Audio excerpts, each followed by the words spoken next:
G'day, Steve Morgan here. Fishing Monthly magazines love testing big boats at the moment, and we've got the biggest Surtees that they make. Surtees, a New Zealand brand boat, and Bill Hull from Northside Marine.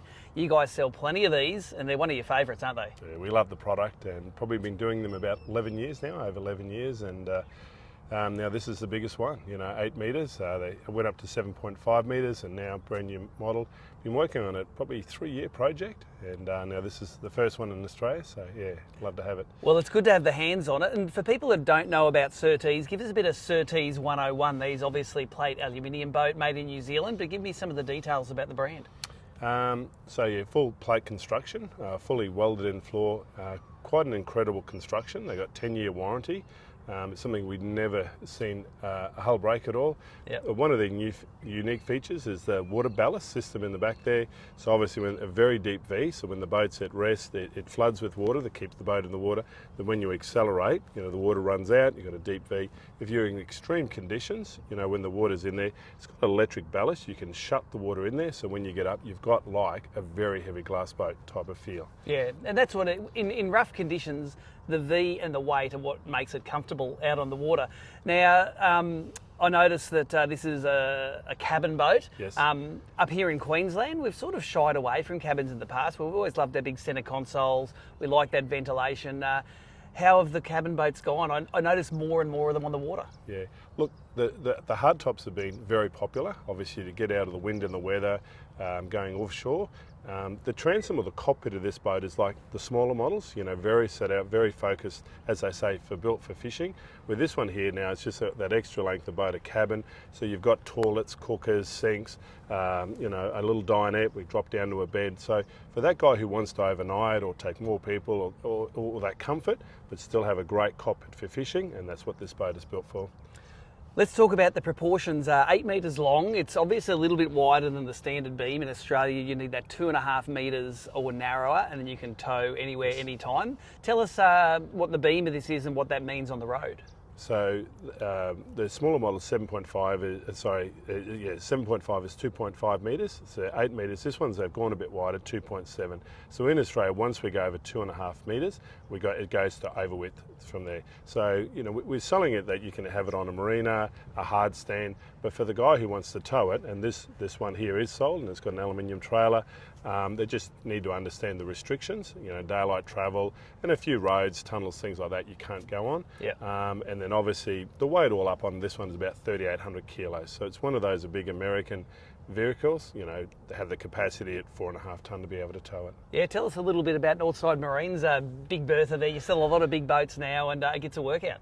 Yeah, we got, I think about 4 or 5 company vehicles, but we saw it a number of years ago. A lot of our product is exceeding that 3.5 tonne, where all of our vehicles can do that.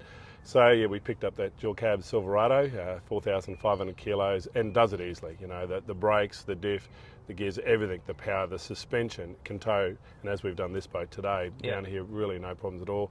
The launching, retrieving, even on the highway, it's a great vehicle to be able to do that. Now this is a customer boat that they keep it on the water in Brisbane, but they have a trailer, so if they want to go for a trip, on they go. So obviously the over width restrictions aren't too onerous that it makes going away impossible. Yeah, so it's all that. There are limitations of Easter and Christmas time. There are blackout periods. For local travel, you can do that, but on highways to going to north, there are just some restrictions for that time. Outside of that, it's easy to tow. Well, it's a great looking boat, and what we love to do at Fishing Monthly is get it out in the water. We'll bring you some of the luxuries and features of this boat and come back to you with some of the performance statistics.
Well, if you're an angler, you know how many times the Bureau of Meteorology gets it wrong. It's supposed to be blowing maybe 20, 25 knots, stinking northwester at the moment, and overcast skies. Well, look out the front here, from the cutaways you can see, and from that montage, blowing about nothing and sunny skies. So we didn't really get to test the rough water ability of this boat, which we were really keen on doing today in some nasty water out the front. That said, great, comfortable day on the water with this rig, and let's go through some of the performance and some of the appointments that make this rig stand out from the crowd. Of course, it's fitted with those twin Yamaha DES, digital electric steering outboards, that work together and brought together by that Yamaha Helm Master system. This has got the Yamaha full Helm Master kit inside it, which means it's got the joystick, the autopilot, the digital steering, really light to steer. And as we've always said with the Helm Master, you know, a child could drive it. The joystick works well. With the twin engines, you can actually creep sideways with it. You can see in some of the cutaways here. Bill at the ramp when we put it in, you can basically make the boat go wherever you want without the addition of a bow thruster on it. This is a customer's boat. The guys sold it to the customer and got it back in for its 20-hour service, at which point we've stolen it to come out for a bit of a run on the water. Look, he's ticked every option, and this boat is immaculate. It's a real credit to the owner who's put it together. Got around 20 hours on it at the moment. It's kept on a pontoon down on the southern side of Brisbane, but the owner does have a trailer, so if he wants to do an extended trip, he can put it on the trailer and do it, of course, taking note of any of the oversized towing restrictions. When we talk about every option ticked, the full Helm Master, it's got twin live bait tanks below each of the transom doors, has the twin transom doors, it's got the twin tuna tubes in there, which if you like live baiting for big mackerel and stuff, very important to keep those live baits alive. It's got the full rubber decking, and it hasn't skimped on that rubber decking all the way on the walk around. It's not a massive walk around, but it has got the grab rails, and it has got the ability to climb up around to the front of the boat if you need it. And when you get up the front of the boat, I love boats that don't waste that space above the anchor hatch. It's also got the rubber decking on it if you want to get up the front and cast poppers or do anything like that. Enough space to go and do it. Not for two people, but for one person you can get up there and do your thing. This has got as an option also a 16-inch Garmin multifunction display with the big transducer and the radar up on top. So when it comes to fitting out electronics nowadays, I think we're all tending towards bigger and bigger and more capable units. Comes standard with this boat is the fridge and the toilet. So all of those amenities, which make it a little bit more friendly for the family, actually come standard in the price.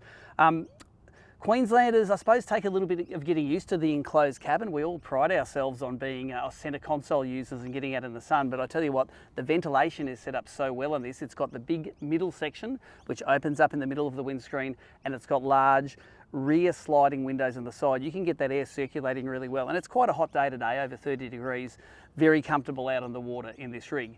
But the cool thing is in wintertime, if it gets cold and nasty or it gets really rough, seal it all up and you are comfortable on the way home. Now, speaking of comfort inside the cabin, love the little centre table arrangement. It's got two folding seats that fold either forwards or backwards on each side. You can fold that seat across, sit back, watch your trolling sped, watch your baits that are going to go off. But if you've got 3 or 4 of you there and want to have a meal around the table, flip the seats the other way and it's all open there for you. The berths up the front, of course, you've got 8 metres of boat here.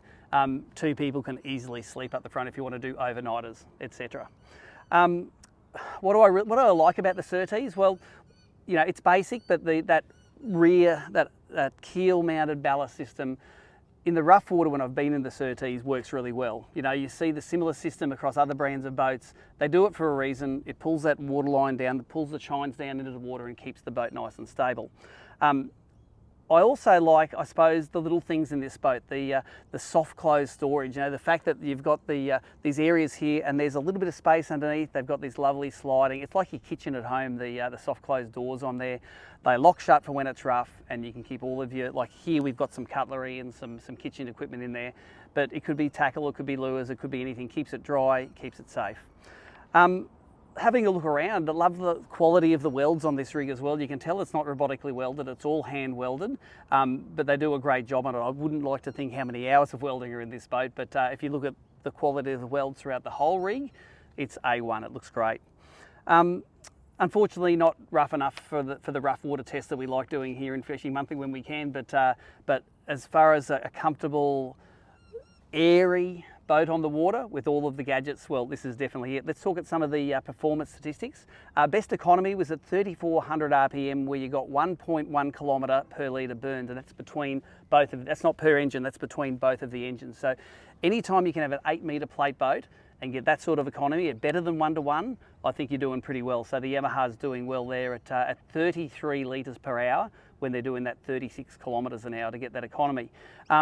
6,000 RPM, 73 kilometres an hour, so it can be hooking along, but boy, you pay at the pump 500 metres or 0.5 of a kilometre per litre burn. So the theory is, though, if you can afford a boat like this, petrol probably isn't your biggest worry.